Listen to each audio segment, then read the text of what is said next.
Afternoon, guys. Today we are going to talk a little bit about the assembly of this i2000, and we're going to do some of the same basic tests that we've done in the past with my other turbines. I am not going to spend as much time on some of these tests as I have in the past because whenever I started doing this, I wasn't very familiar with iSta Breeze. Now I am familiar with iSta Breeze, and I'm also very confident in their products. So I'm just not going to try that hard. But we are still going to see what our open voltage tests are, what it reads. We're going to run it to the battery, run it with a drill for just a little bit, just to see if we can still get that same 200 to 300 watts that I'm used to getting with my other turbines. And then we're going to talk about basic assembly. So our first thing is always, we're going to test voltage.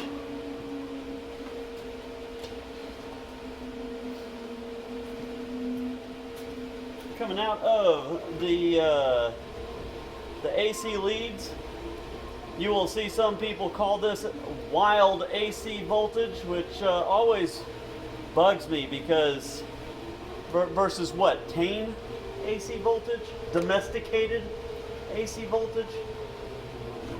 It's AC voltage. If it's AC volts, it's AC volts. So we are connected to our first two leads here.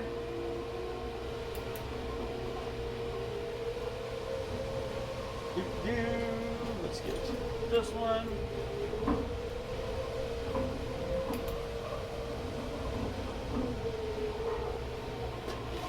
Alright, let's see if we can get this where we can see our meter. Let's see if we can get it without any glare. Fantastic, that's a good spot.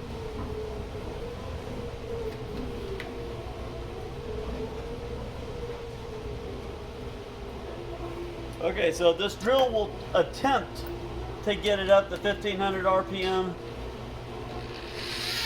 but I'm not that confident that it actually does it. Be 1,000 tops, I think. I've been pretty mean to this drill.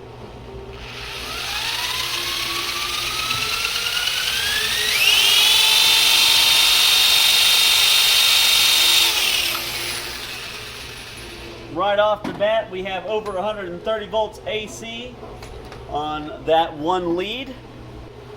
Okay, this is our second set of leads. Ideally, it will be the same. We're looking at around 130 volts AC.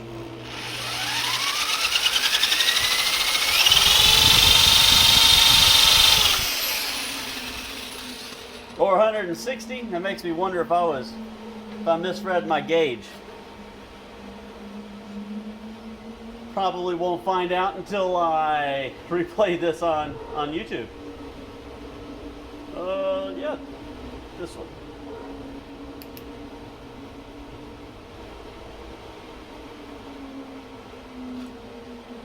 No, let's not do that. No shortsies. Okay, third set of leads.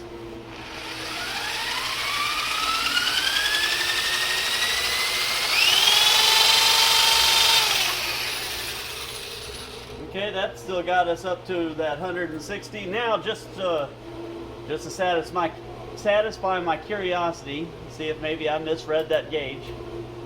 I think I probably did.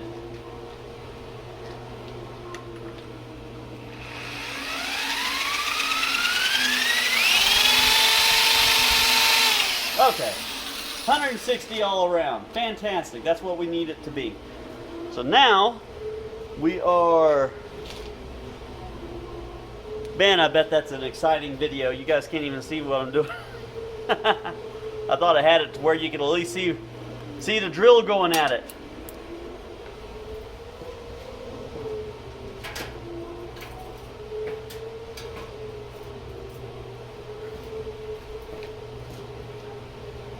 Okay, so now we are gonna prop this up here. I will show you guys what I'm doing here in just a second. We get all my clamps in place. How ghetto is that? We're going to measure our open DC voltage.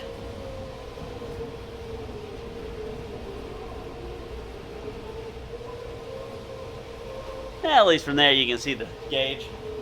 Okay, so open DC voltage is going to be pretty high, pretty sure.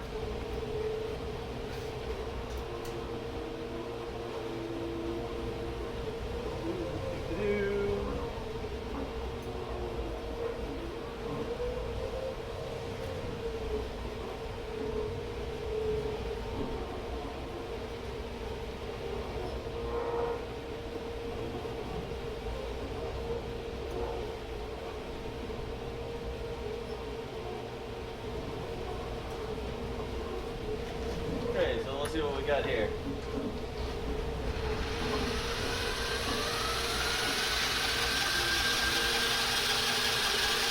So that's our 48 volts unloaded, running maybe 120 RPM.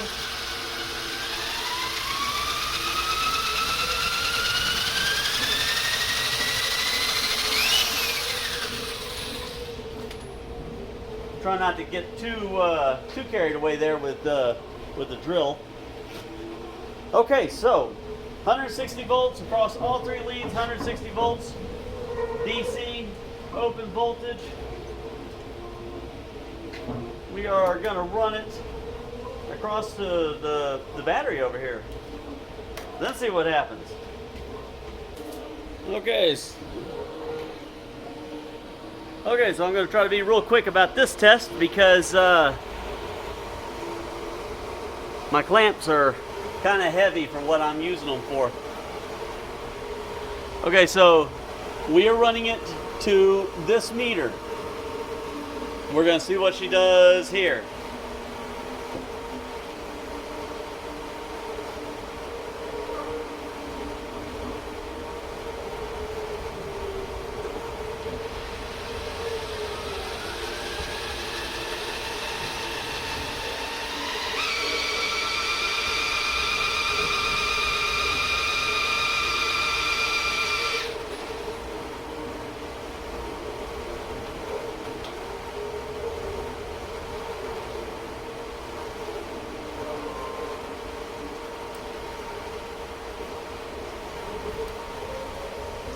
Okay, so that was with the little drill, which tops puts out about 500 watts through the drill. So I think that I only saw maybe 200, a little over 200 whenever I peeked out here. I'm going to try it with the bigger drill. We'll see what she does.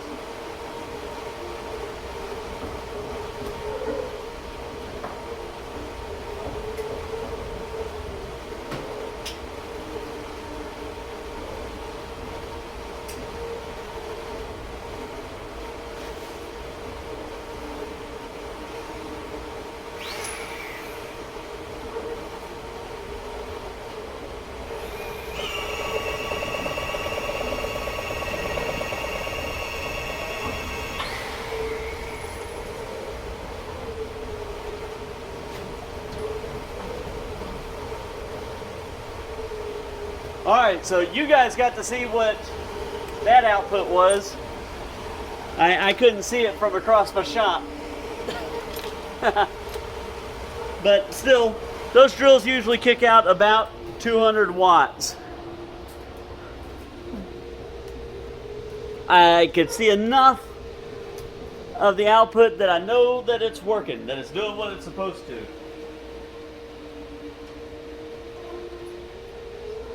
Do all my hemostats here.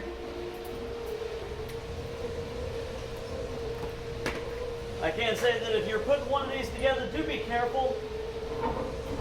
Like, they include this washer. The washer's pretty important. That nut, I'll probably end up getting a lock washer for this, just so I could, you know, keep a good track on that, not have to really crank it down. What happened was with the i2000, I always just hit, you know, I put it together with my impact, took it apart with my impact, and taking it apart with the impact, I just put the thing on there and went to town, rolled that right off. I think that I galled the threads a little bit whenever I put it together last time. So that'll take a little bit of repair work.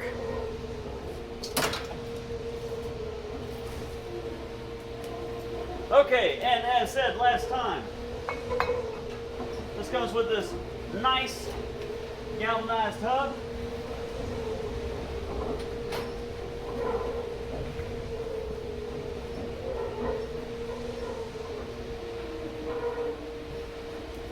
The thing that I particularly like about iSta turbines and their blades and their hubs is that they are really easy to get assembled. Now, before you start assembling, you got to look at all of them and just to check. So like this thing is that burr right there. We're going to carve that off. And then up here, there's another one. So check all the blades. Make sure that we don't have any burrs or high spots or anything like that that might cause some problems. Looks like that one might have gotten bumped in shipping or in handling somewhere.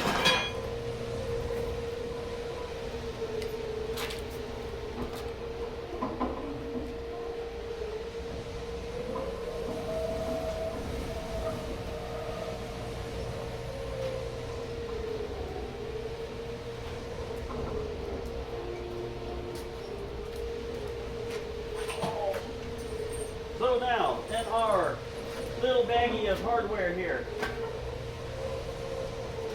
there are going to be, if you have a 3-blade version, which is always the version that I suggest you start with.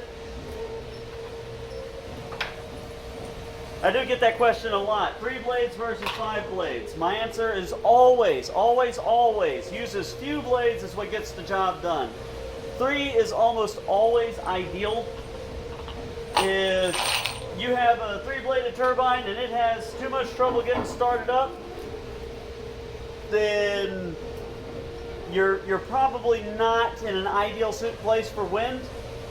But even still, at that point, if it's having a hard time getting started, then you can buy a 5-blade hub and give that a try. But always start with 3.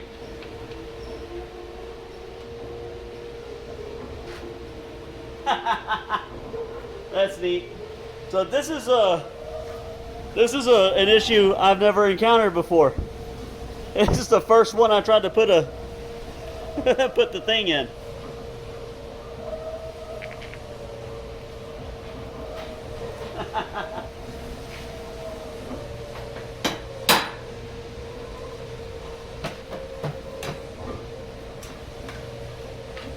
These are injection molded, and there was just a little film over the hole.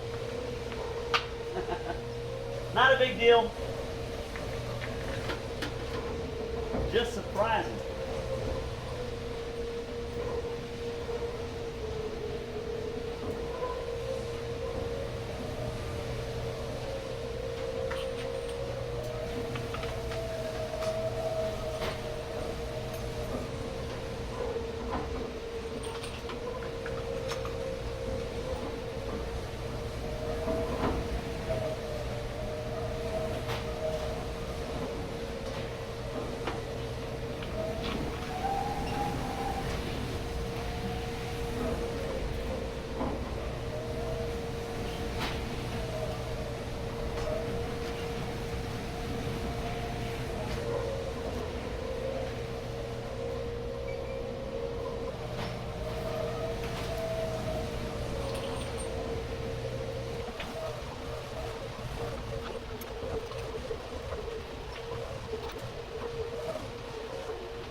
Okay, so the nuts are 1/2 inch or 13 millimeters.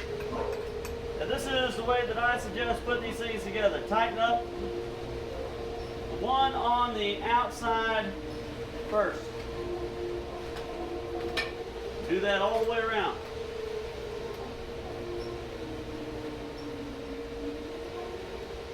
Of course, you don't want it to be super, super tight. because you're going to do some wiggling here in a minute.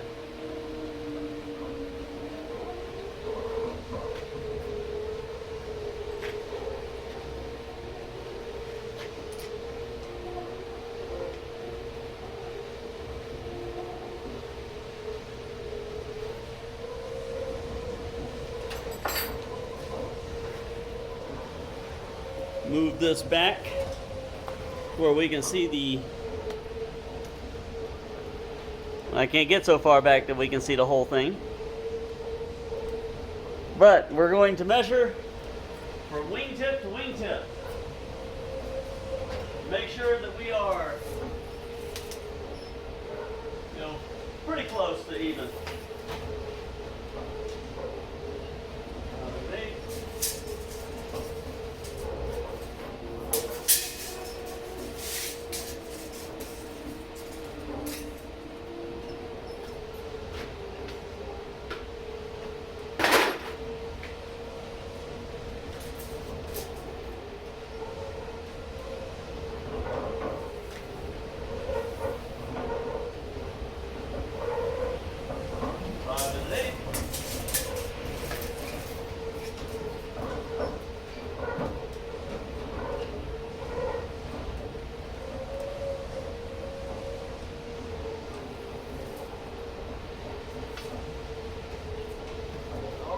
Stick on there.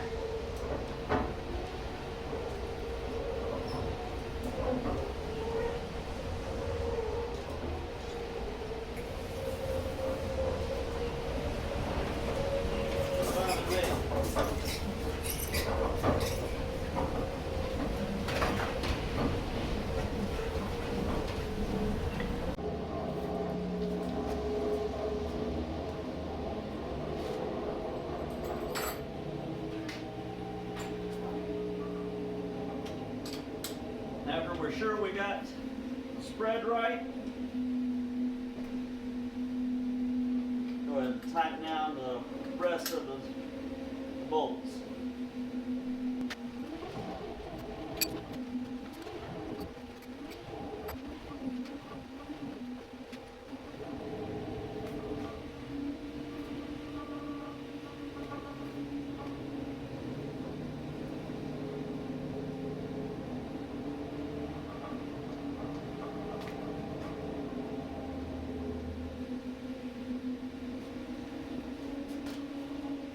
Something I'll do is, after I get the wheel assembled, I'll give it a little bit of a spin like that.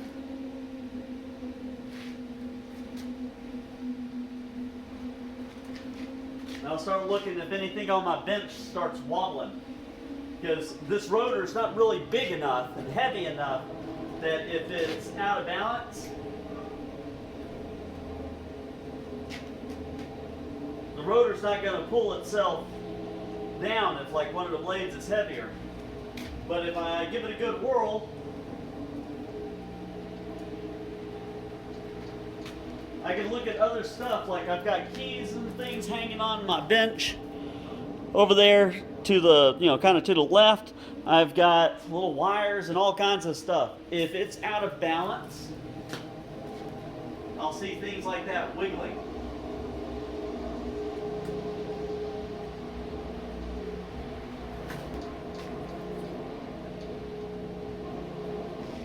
Something else I'll do is I'll try to get my camera over here to where we can see that. I'll get over here to the side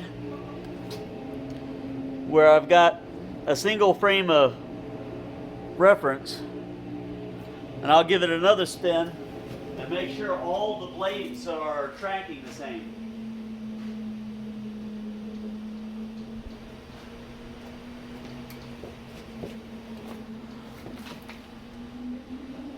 There's this one that's just a little bit off. The other two are in line. That one, that one,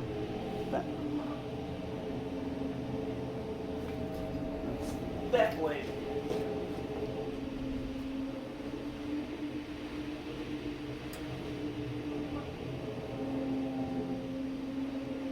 I just poked out there, but don't really have anything I can adjust. to bring it in. The other ones, I don't really have anything to adjust to bring those out. I think I just got to deal with it. Of course, the rotor for the i2000 worked awesome, and it was nowhere near as straight as this one.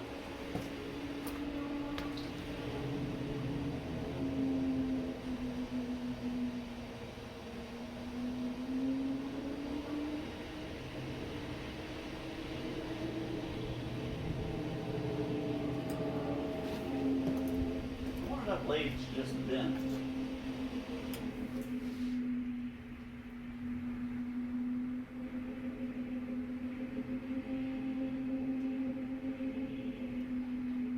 I think it's just bent out a little bit more than the others.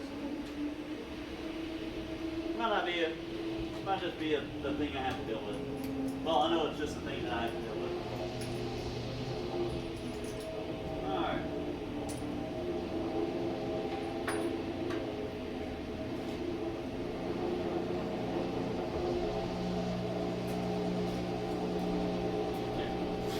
Okay, so that's got our rotor assembled. The only other major things that have to be put together on this turbine are the tail boom. Now the rotor itself, that's not something I'm going to put on until we're out there, and have it on the pole ready to go. And I know that I said in the one video I'm going to replace that, but that's not really fair.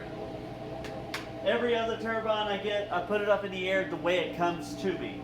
It was one of the things, like with that test-up turbine.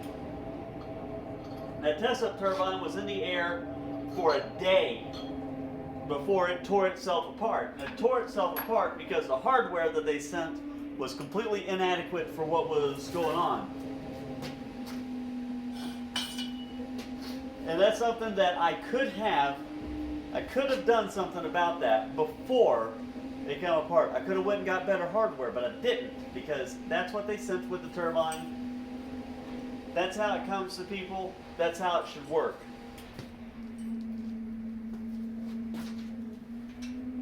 It'd be unfair for me to then go at this one, with a different ideology.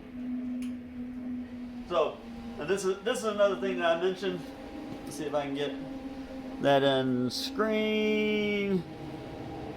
There's just some burrs. It looks like they just ran through this really quickly with a drill. And because those burrs are there, it doesn't fit the bore. Just a little bit of filing. It fits awesome. I do like this setup a lot better than the way the clamp is on the i2000.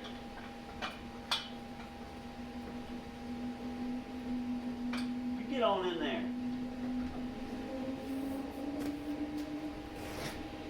Oh.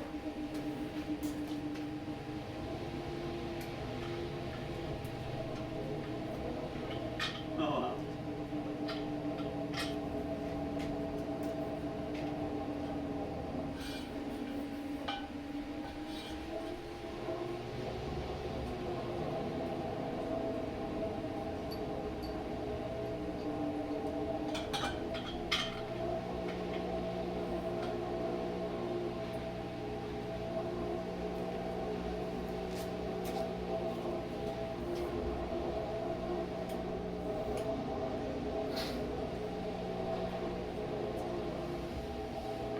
Give that just a little tap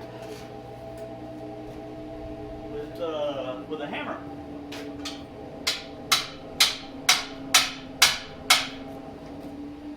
Now,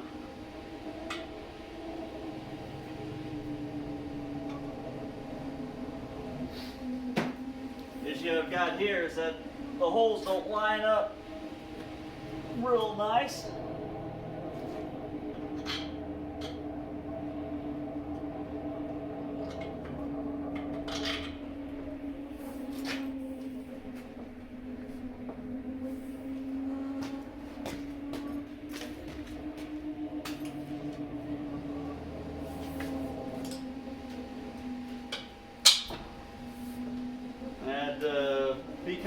aggressive with it there.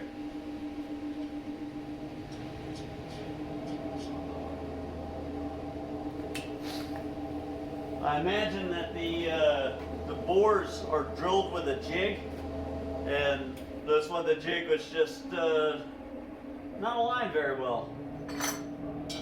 Unfortunate. One more little hurdle you might have to be prepared to deal with.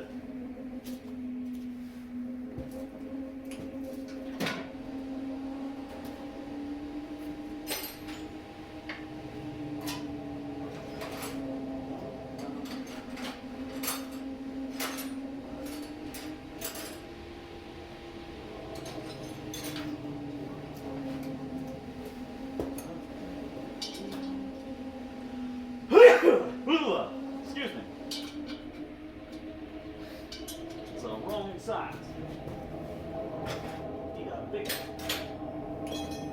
This is going to be too big. That's too big. My spoon is too big.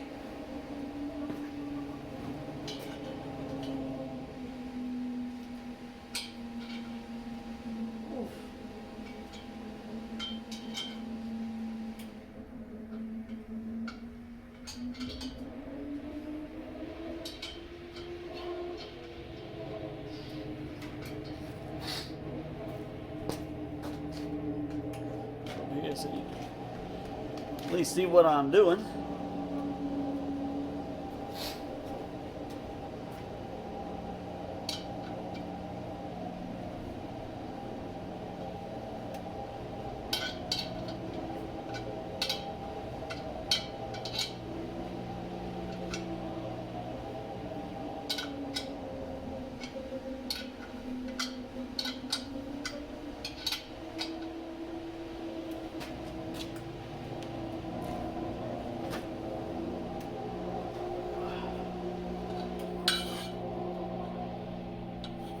That's a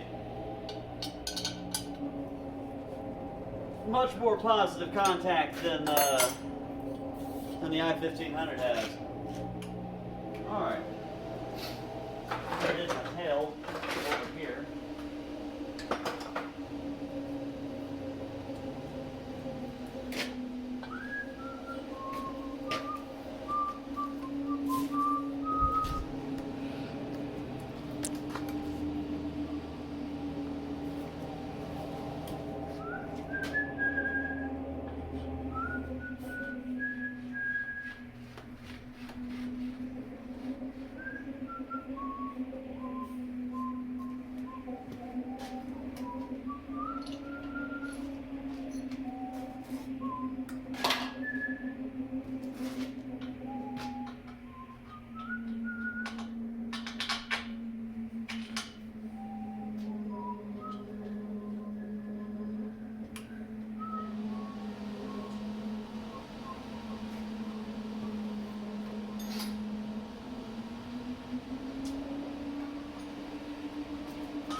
It's a pretty good angle. Of course, it's upside down, but that's because that's the easiest way for me to clamp the generator down in my bench.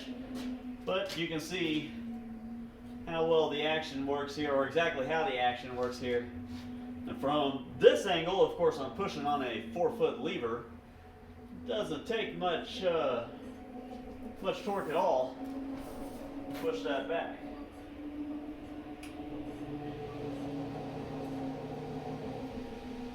We'll see how that works. And one of the issues that I've had with my i1500 is I think that the i1500 was at the the maximum that my tower could handle with as wide of the base as I had. If I could go back and do that again, I'd make the base, 5 foot instead of 3. But in these, whenever we got wind blowing 60 miles an hour, you can see the tower moving a lot.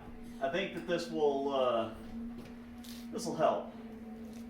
That will help a good deal. All right. This, I went and I had this made. Went to a welding shop and had them put together this flange for me. This will bolt right on. Right there, and then this is going to slip over the exterior of my tower out there. I'll be able to run a 1/2 inch bolt through it. One of the things that I'm going to do is I'm going to extend my wiring here. I'm going to go probably about 5 foot down, and I'm going to put a junction box up the tower. But right now I'm running solid core Romex, down the tower, and it has worked okay. I'm sure that I'm losing some production because of it, but it's worked. It's done what I needed it to do. I'm going to go back with my 10 gauge submersible wire that I'm still using, or that I'm using with the Healy. It's worked very good with the Healy. It'll work pretty good with this as well. So that is more or less our assembly. Let's go ahead and lock this back down so we can get it flipped over. We can get a proper look at it.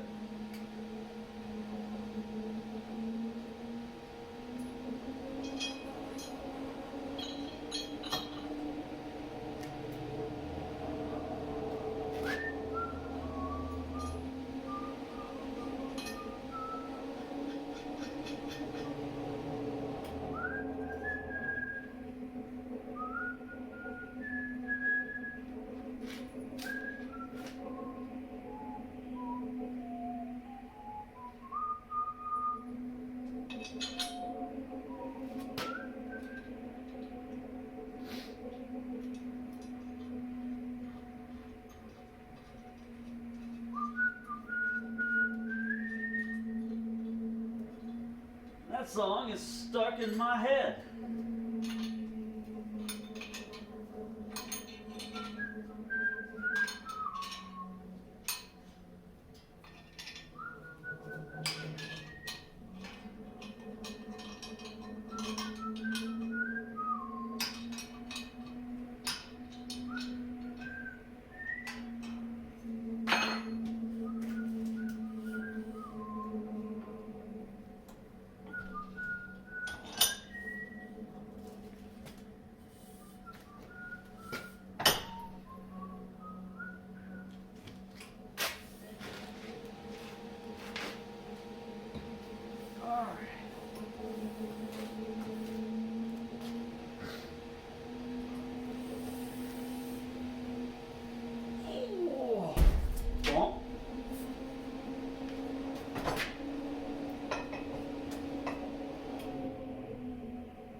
Good with hurting myself today.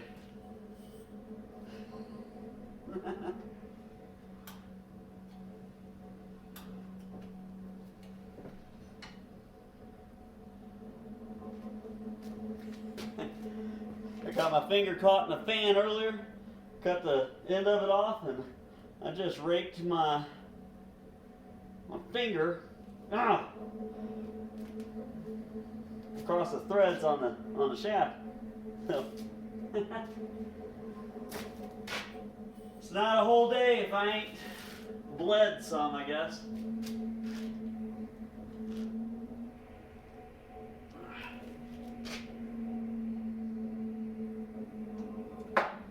Alright, I'll put it up there.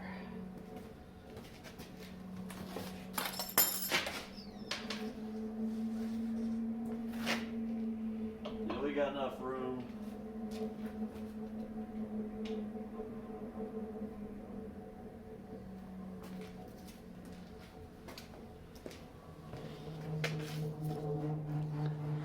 And of course, only thing we're really missing, I guess I can slap that up there. Just for the look of the thing right now.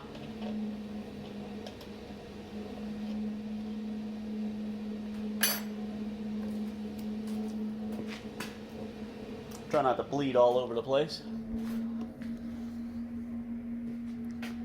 And back up. I got too many motorcycles in the way.